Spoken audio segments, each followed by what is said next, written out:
¡Boom! Hola mis hermanos, Dios les bendiga. Qué bueno, aquí de nuevo el profesor Alicea hablando con ustedes de educación. Yo he descubierto que de esta manera me puedo comunicar muy bien con ciertas personas y hay un grupo de mis contactos, yo tengo como 1100 contactos más o menos.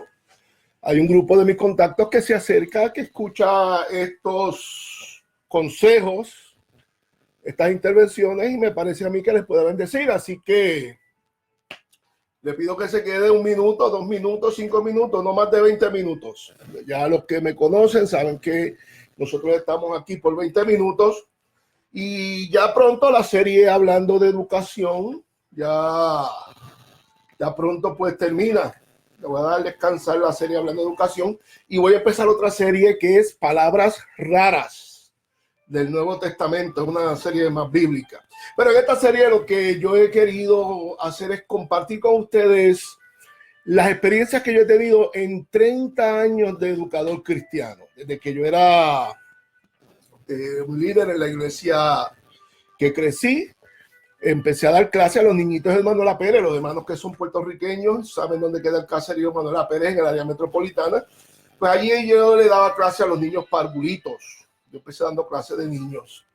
Y a partir de esa experiencia han sido muchos años, muchos.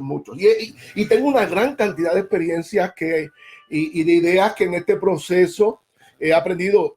Y las quiero compartir con ustedes en estos 20 minutos. Así que he estado hablando, yo lo he llamado hablando de educación, porque lo que me gusta es compartir con ustedes estas experiencias que yo he tenido ya por todos estos años. No están escritas en ningún libro, tal vez así en el orden en que yo las enseño, pero de algún lugar las aprendí, me parece a mí. Bien, mis hermanos, y yo quisiera hablar con ustedes en este momento la relación de la educación cristiana y el llamado. Nosotros sabemos que el ministerio cristiano es un trabajo diferente. Lo hemos profesionalizado, lo hemos trabajado, pero es un trabajo diferente. Sin embargo, es un trabajo y hay una relación entre este llamado y la educación cristiana. Fíjense ustedes que para mí el llamado es la agencia de empleos del reino de Dios. Dios se encarga de llamar a las personas para que trabajen con él. Esto es una tradición bíblica que no necesita mucha elaboración desde los tiempos de Noé hasta los tiempos del último de los escritores del Antiguo Testamento, que fue Juan. Encontramos que Dios ha venido llamando, ¿verdad? Y a lo largo de este tiempo el llamado tiene unas variedades y unas variaciones. Pero es la manera en que Dios se vale de conseguir recursos para que puedan hacer el trabajo que Él desea que sean, ¿ok? Pero el llamado, y yo quisiera que tuviéramos esto bien claro, el llamado se valida con 3 elementos, entre 3. El llamado se valida entre 3. Y no es Padre, Hijo y Espíritu Santo, que claro, está la deidad envuelta. En primera instancia, el llamado se valida con Dios. Dios es el que llama, ¿ok?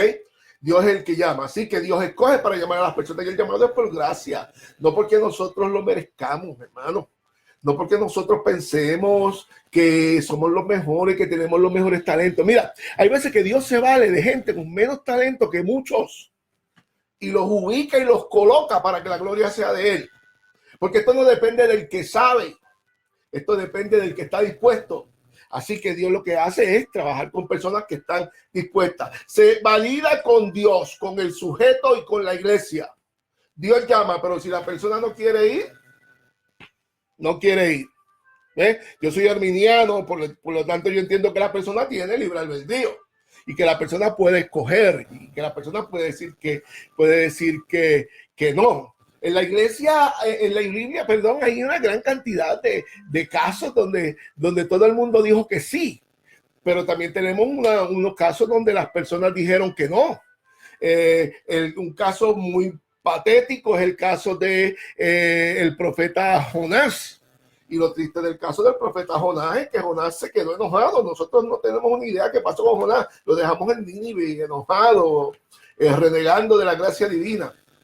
¿Ves? Así que hay personas que le pueden decir y le dicen que no. En el Nuevo Testamento, Pablo dice que Demas me ha abandonado amando este mundo. Así que hay gente que abandona el llamado. Y el tercero es la iglesia. Así que el llamado se valida por Dios, por la persona que dice que sí y por la iglesia. Porque yo puedo decir que tengo un llamado, pero la iglesia es la que reconoce ese llamado. Así que en la iglesia es donde se unge, en la iglesia es donde se separa, en la iglesia es donde se ministra, en la iglesia es la que nos da la plataforma para que nosotros podamos ejercer ese llamado, ¿ok?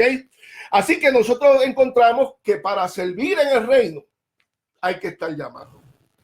¿Y qué tiene que ver esto con la educación y el llamado? Pues mire, sencillo, el llamado, y esta es mi tesis, el llamado es una de las maneras de cuidar. La educación es una de las maneras de cuidar el llamado. A través de la educación se cuida, aparte de la vida devocional, el ayuno, la oración, ¿verdad? La lectura de la palabra. Aparte de la buena reputación, porque hay que tener testimonio. ¿Ve? Como dice la escritura, no un neófito que caiga en descrédito. ¿Ok? La educación es una de las maneras en que la persona llamada va a cuidar ese llamado, valga la resonancia. O sea, a través de esta educación, de la educación, es que se ilustra. Dicen ustedes, ya Dios te llamó, ya Dios te escogió, ya la iglesia te reconoció, ya tienes una plataforma, ya te dieron un área de servicio. ¿Qué vas a hacer? ¿Qué vas a hacer? Empezar a disparar a tientas y a ciegas. No, hay que ilustrar el llamado. Hay que prepararse. Hay que capacitarse. Mire, usted busque, para muestra un botón, es uno de los refranes que yo uso aquí. Usted busca el caso de los discípulos de Jesús. Ellos estaban con Juan el Bautista. Ellos estaban, yo siempre he dicho, y esto a algunas personas le puede resultar un poco novedoso, tal vez molestoso, o tal vez gracioso. Y es que Jesús pescó los primeros discípulos en freezer. Fíjense ustedes que Juan el Bautista está enseñando a sus discípulos y pasa a Jesús. Y él le dice, aquí el Cordero de Dios que quita el pecado del mundo. Y se le van, y unos cuantos de los de Juan se van con Jesús, ¿verdad? Y Jesús le pregunta, ¿qué ustedes quieren? Entonces le dice, ¿dónde tú vives? Vengan y ven, y se dice que se quedaron ahí, se fueron, tal vez pernoctaron, no sé, dentro del contexto del verso. Pero lo interesante de esto es que lo primero que se estableció con los apóstoles fue una relación discípulo-maestro. Porque hay que darle lustre. Hermanos llamados, aspirantes al ministerio, entiendan que la plataforma es, o el púlpito, es el comienzo. Nosotros tenemos que aprender a mejorar, a lustrar, a perfeccionar los talentos que Dios nos dio. Nosotros no podemos arrancar de la nada y seguir sin evolucionar en nuestra vida ministerial. Hay que darle lustre al llamado. Fíjense ustedes. Y una de las cosas que yo encuentro es que hay que ser proactivo en la educación. Fíjense ustedes. Y yo lo voy a decir como me sale. Una de los grandes defectos que tienen las personas llamadas, los pastores, yo tengo que hablar de mis amigos los pastores, que son los que me invitan, y los evangelistas y los maestros de escuela dominical, es que no se educan proactivamente, son reactivos. Yo he llamado a amigos, ¿qué estás haciendo? Estoy preparándome. ¿Para cuándo? Para el sermón del domingo, es viernes. Para el sermón del domingo y es viernes. Es tiempo de que nosotros sepamos, los predicadores, que los sermones no son un TV dinner. Esto hay que prepararlo. Mire, yo le voy a dar un consejo, algo que yo aprendí hace muchos años. Los sermones son como una bola de oro. una bola de oro. El Señor nos da una bola de oro y uno empieza a brillarla, a brillarla, a brillarla, a brillarla. Y cuando está lista, entonces la saca. ¿Ves? O sea, no es lo primero que uno se le ocurre, uno lo elabora, uno lo reflexiona, uno lo piensa, uno lo investiga. Uno hace investigaciones personales sobre un tema. Y ese tema es el que usted dice, ¿qué estoy haciendo? Preparándome para predicar. ¿Cuándo? En junio del año que viene, si el Señor me lo permite. Y si el pastor es una persona que tiene dirección y proactividad, el Señor, yo estoy seguro que lo va a permitir, porque el Señor quiere que la iglesia reciba la mejor palabra, la mejor educación, la mejor enseñanza. Y si el pastor se está preparando, no a la carrera, sino con tiempo, va a tener un buen tiempo de enseñanza. Así que tiene que haber capacitación proactiva. Piensen ustedes, ahora mismo nosotros estamos dando en la universidad, de hecho tengo el letrero ahí detrás, porque yo quiero que ustedes sepan que Unilimi está a vapor, a todo vapor, ¿ok? Empezamos el pasado lunes y tenemos una clase aquí en Kissimmee y la tenemos también en línea, una clase en línea que es desafíos de la teología pastoral contemporánea. Yo pienso que es una clase que todo pastor debería por lo menos tener unidad de qué es lo que está pasando. Hermano, nosotros no podemos disparar con arcos y flechas a quien nos está disparando con escopetas y ametralladoras. E ideológicamente, eso es lo que pasa desde muchos púlpitos. Y nosotros necesitamos que los pastores, los evangelistas, los maestros de escuela dominical, los aspirantes al ministerio, se preparen proactivamente, no reactivamente. Vamos a dejar de reaccionar y vamos a empezar a ser proactivos, a llevar la ofensiva. A mí me gusta mucho cuando hablo de proactividad, yo pienso mucho en David.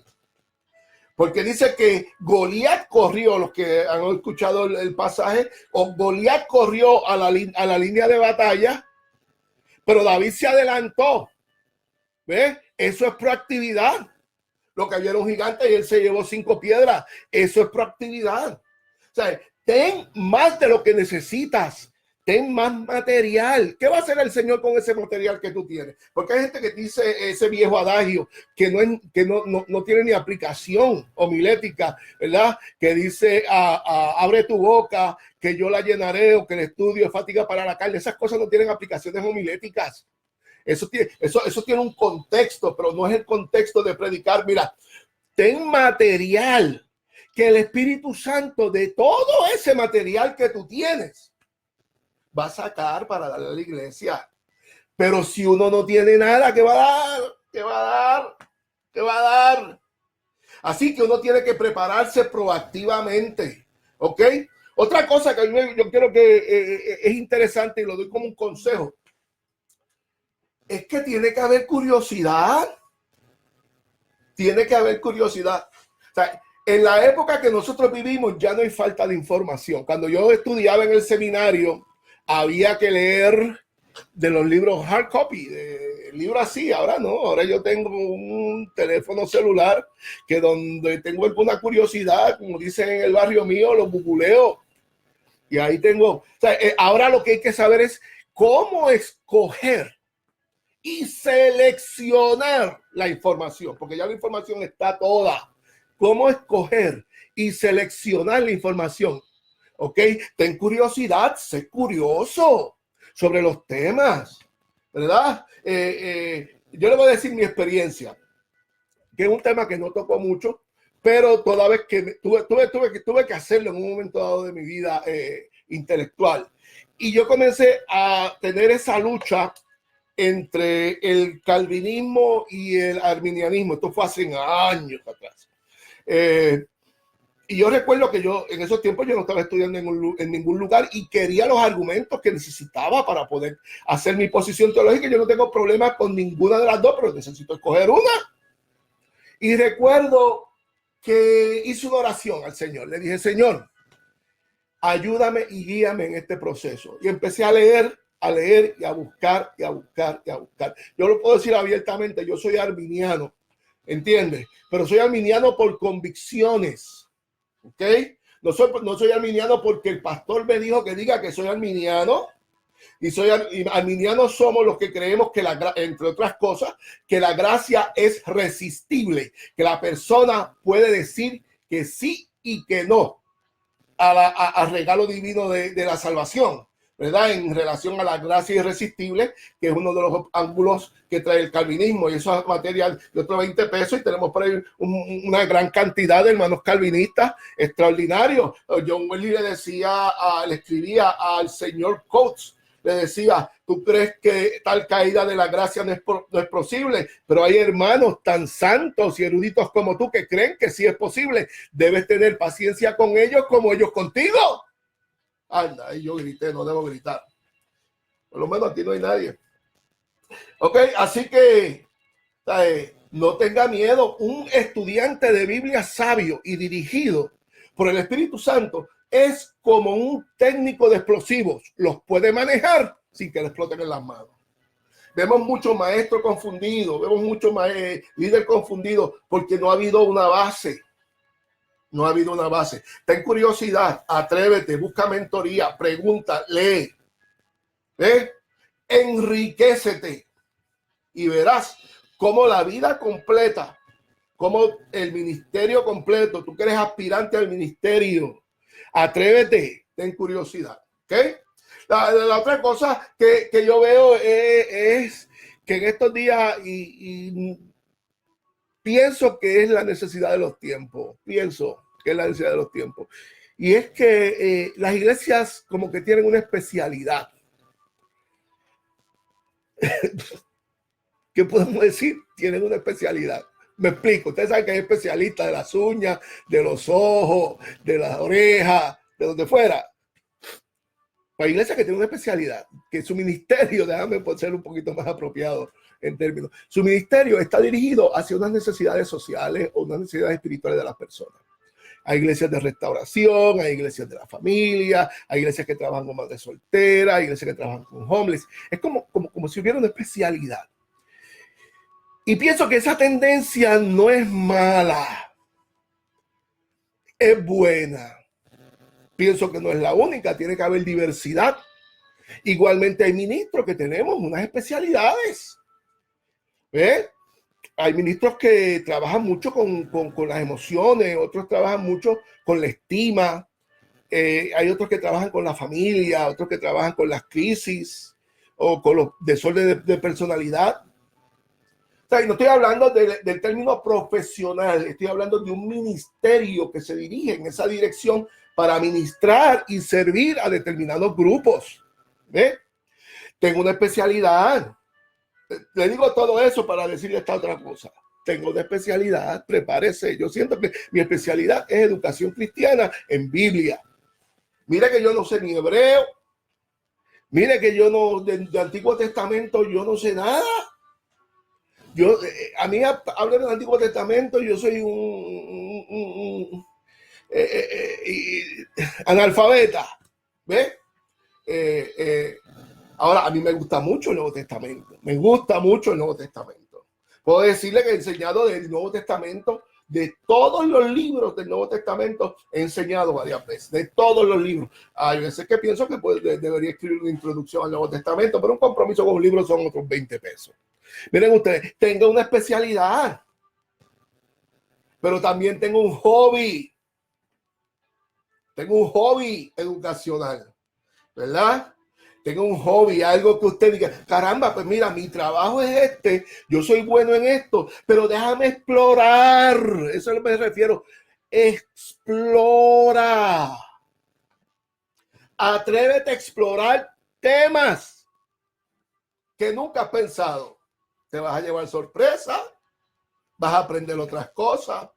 O sea, no tienes que abandonar tu especialidad ministerial o educacional, pero hay otros temas que te pueden enriquecer. La historia, la psicología puede ser aplicada, la oratoria. Yo creo que los predicadores necesitamos cursos de oratoria. Piensen ustedes que la otra clase decía que los cantantes tenemos que darle, y los compositores, tenemos que darle cursos de doctrina para que se refleje la doctrina en sus composiciones, ¿verdad? Y ahora tengo que decir que los predicadores debemos tomar, no de homilética, porque yo quiero decir que la homilética que enseñan por ahí en muchas escuelas, ¿no? Homilética avanzada, tal vez oratoria, las 3 escuelas de oratoria, el Etos, el Patos y el Logos, ¿entiendes? O sea, oratoria, que sepamos expresarnos, sería un buen hobby. Soy yo de la cabeza aquí sacando ideas. O sea, tengo un hobby, atrévete a explorar, ese es mi punto de vista. Atrévete a explorar otras cosas, educacionalmente hablando. O sea, la Biblia dice en un lugar de Isaías, dice, serás como un huerto de riego, cuyas aguas nunca faltan. ¿Qué está diciendo la Santa Escritura? Mantente fresco. Mire, voy a decir esto y ya me voy. Voy a decir esto, ya me voy. Mire, los pastores, ay Dios mío, los predicadores, no los predicadores, pero predicadores que predican todos los domingos en el mismo sitio. Los invitan a predicar todos los domingos. Claro, son los pastores. No se dan cuenta de las cosas que repiten. Y piensan que la congregación no se percata que lo están repitiendo. Yo tengo un amigo mío que dice que los viejos repiten muchas cosas y hay pastores jóvenes que repiten lo mismo. Esa repetición es necesaria. Pedro, no me tomen a mal. Pedro decía, es necesario repetir estas cosas aunque vosotros las sepáis. Pero también esa repetición refleja la falta de argumentos y refleja la falta de preparación. Entonces, no se dan cuenta que llevan 52 domingos o 50 domingos, de acuerdo a la gente que ellos inviten a predicar, repitiendo las mismas cosas. ¿Ok? Refréscate, renuévate, dale un reset, atrévete a ir al instituto de nuevo, a refrescar. Ve un ILIMI. Nosotros, mira, tenemos la clase ahora de teología pastoral contemporánea, los desafíos de la teología pastoral contemporánea. Tenemos la clase de ministración a víctimas de violencia doméstica con la doctora Mildred Sierra. Esto es un intensivo en junio, en enero. Y tenemos una cantidad de clases para el próximo año que están extraordinarias, un seminario de educación en Nueva York. ¿Ves? O sea, hay material para que nosotros podamos refrescar lo que tenemos. Llénate de ese bagaje, ¿verdad? Yo tengo algo que decir. Si el llamado de Dios es continuo, y aquí algunos llevamos de llamado, 38, 40 años tal vez, porque mi llamado fue primero, mi educación fue después. El llamado es primero y la educación viene después. Hay veces que la educación viene primero y el llamado viene después, también tengo que admitirlo. Hay veces que hay una primera parte de llamado, de luego educación y luego llamado. ¿Me sigue? Y ahí usted tiene el caso de Moisés. O sea, el llamado de Dios es algo que es en tantas ocasiones impredecible. Pero si el llamado es continuo, la educación tiene que ser continua. No podemos decir, yo fui al seminario hace de 20, 25, 30 años. La educación es continua. Los doctores necesitan educación continua. Los abogados, las ramas profesionales de la sociedad, para que puedan mantener su licencia al día, los maestros necesitan educación continua. Y entonces los líderes cristianos piensan que no necesitan educación continua. ¿Me sigue? Haz un itinerario educacional, haz una lista de libros que dice, este año voy a leer 12 libros, 10 libros, 15 libros. Estaba yo leyendo un dato hace un tiempo de que algunos CEO de algunas compañías leen 60 libros al año. 60 libros al año es un libro a la semana. Eso en ninguna universidad le piden que uno lea eso. Y tienen una disciplina de lectura. La educación es continua. Así que, hermanos queridos, yo les voy a decir algo y esto es una realidad. ¿Entiendes? que existe una relación entre el llamado y la educación. Y nosotros, de la misma manera que vivimos el diario del llamado, debemos vivir el diario de la educación cristiana, porque ambos van juntos y ambos se complementan. Dios le bendiga, Dios le guarde. Este es el profesor Alicea. Será hasta la próxima ocasión en la serie.